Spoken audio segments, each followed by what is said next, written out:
America is the land of opportunity, especially if you're the president.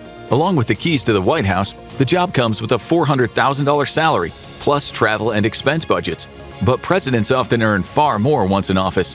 Through business deals, investments, and other ventures, the presidency can become a path to immense wealth. On today's episode of The Infographic Show, we're breaking down the staggering fortune Donald Trump has amassed during his presidency, and the amount will shock you. We'll start with a concept you're probably sick of hearing about: crypto. As tired as ape JPEGs and slurp juices might be, this world is a cornerstone of the fortune President Trump has built. The Trump Organization's move into cryptocurrency was driven by necessity rather than enthusiasm. The president and his associates had experimented with crypto for years, but after the January 6th U.S. Capitol siege in 2021, traditional banking relationships became strained. Capital One and Deutsche Bank both severed ties. Considering Deutsche Bank's past controversies, from its dealings with Jeffrey Epstein to a major money laundering fine in 2018, being dropped by them underscored just how damaging the reputational fallout had become. But being shut out of traditional banking actually gave the Trump Organization the perfect excuse to go all in on crypto. Under President Trump, the Securities and Exchange Commission streamlined crypto trading through Trump-branded exchange-traded funds, or ETFs. They were pushed under Trump media after a partnership with Singapore-based brokerage Crypto.com, who, by the way, had already donated millions to Trump's inauguration to get on his good side. In his second term, the president has vowed to make the U.S. the crypto capital of the world, brushing off concerns about market volatility and environmental impact as minor speed bumps. Presidential support for major cryptocurrencies such as Bitcoin has significantly boosted their market value. This surge has increased Trump's reported holdings, estimated at about $1.3 billion as of August 2025. That represents an impressive return on market speculation. That is even before considering his own branded meme coin, Trump.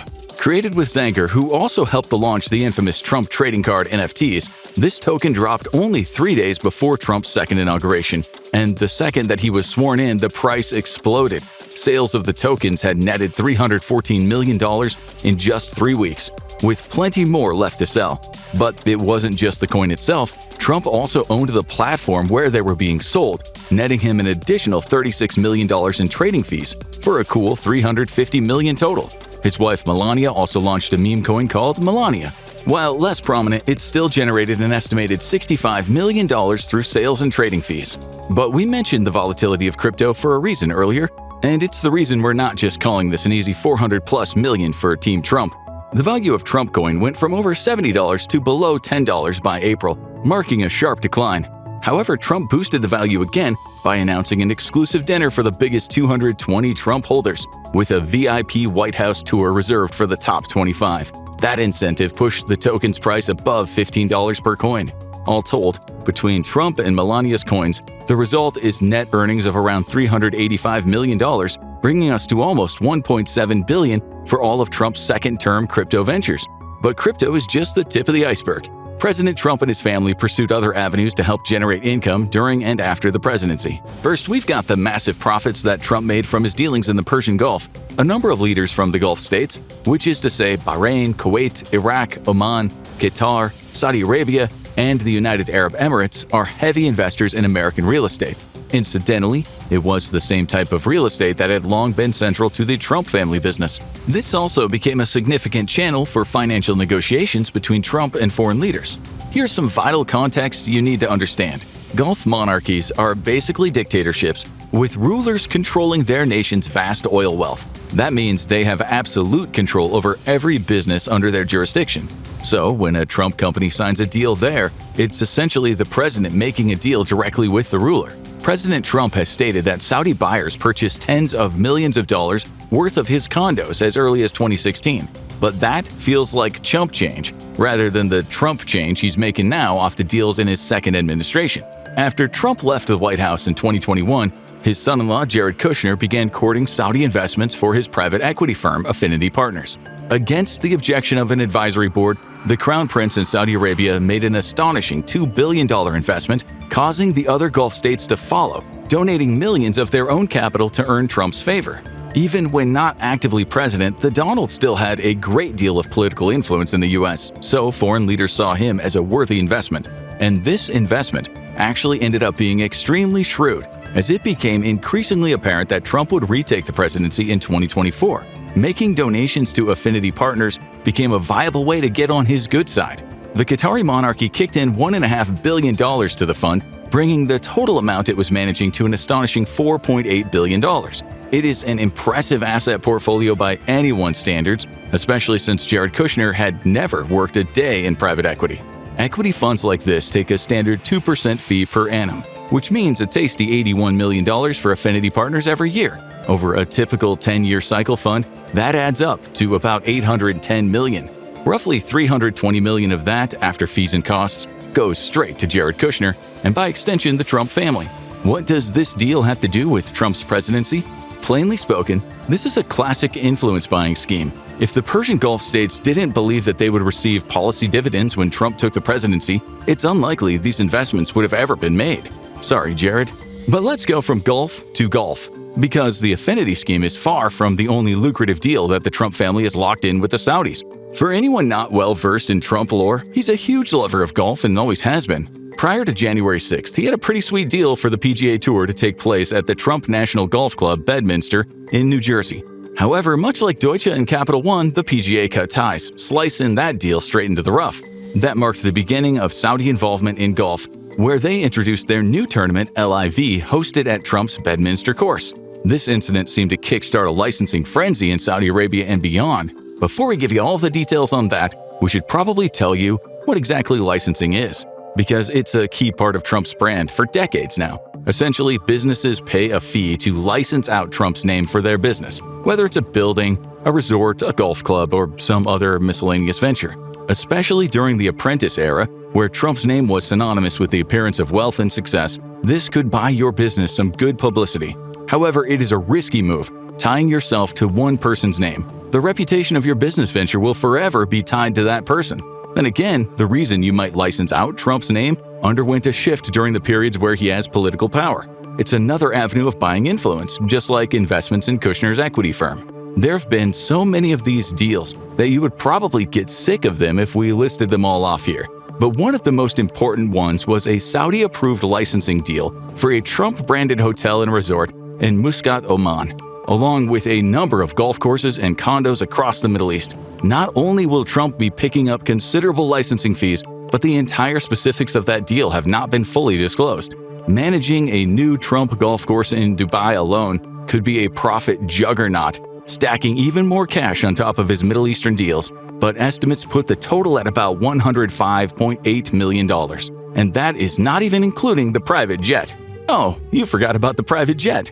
Probably because time flies, and so does Trump, in uber first-class style. Courtesy of the Emir of Qatar, he scored an all-expenses-paid Boeing 747-8 luxury jet as an upgrade to Air Force One.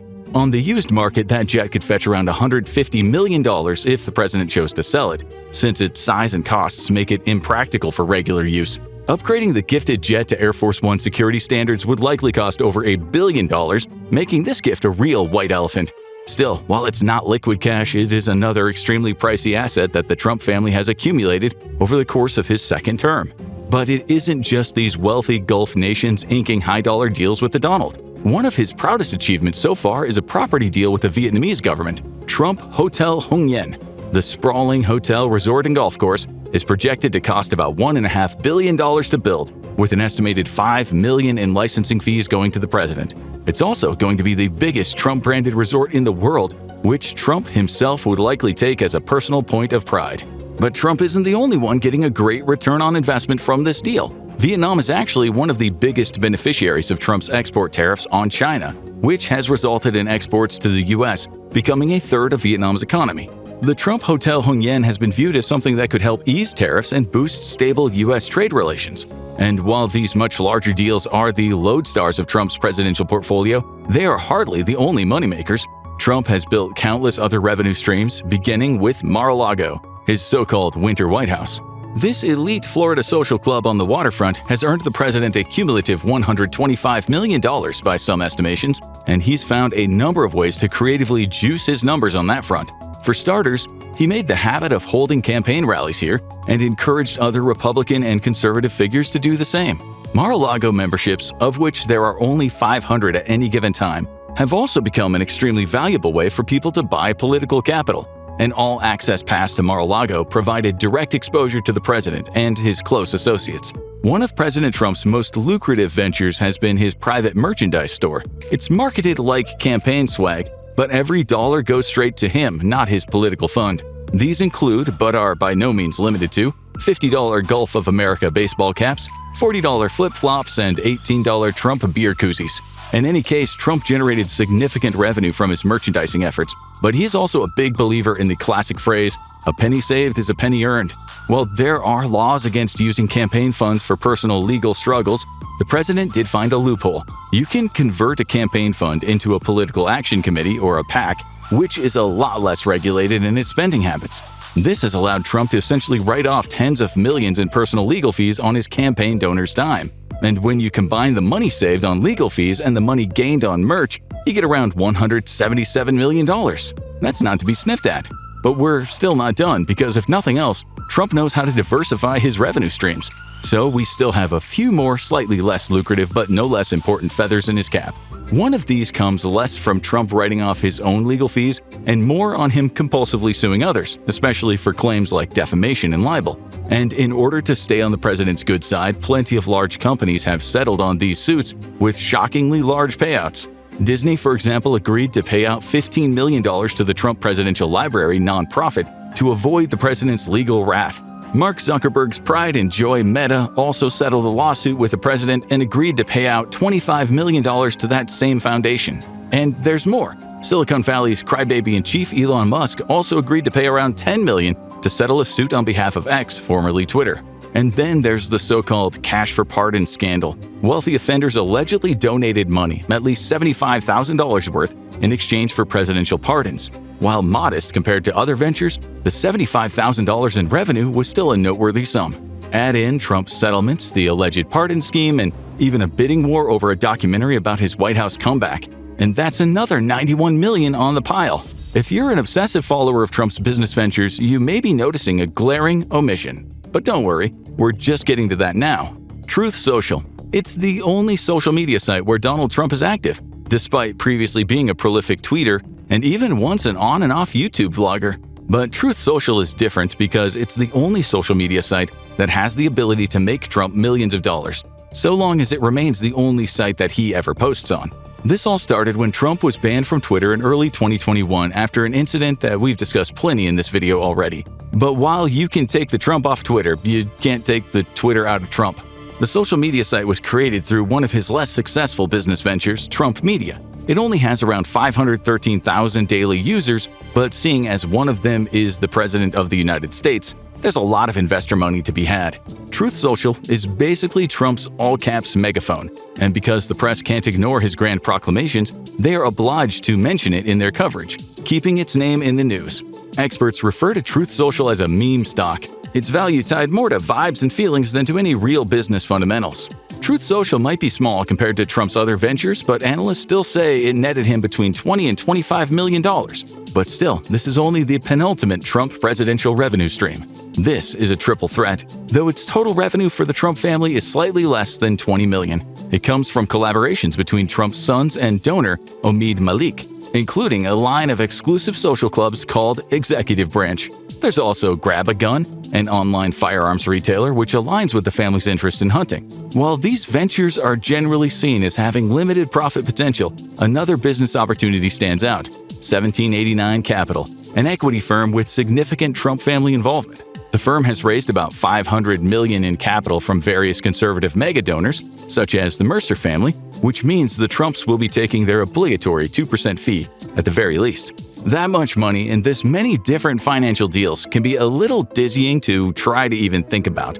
But what does all this really mean? The president's earnings appear to far exceed those of previous presidents, raising questions about how this trend should be taken. Are we entering the age of the presidential entrepreneur, where the Oval Office isn't just about power but about profit?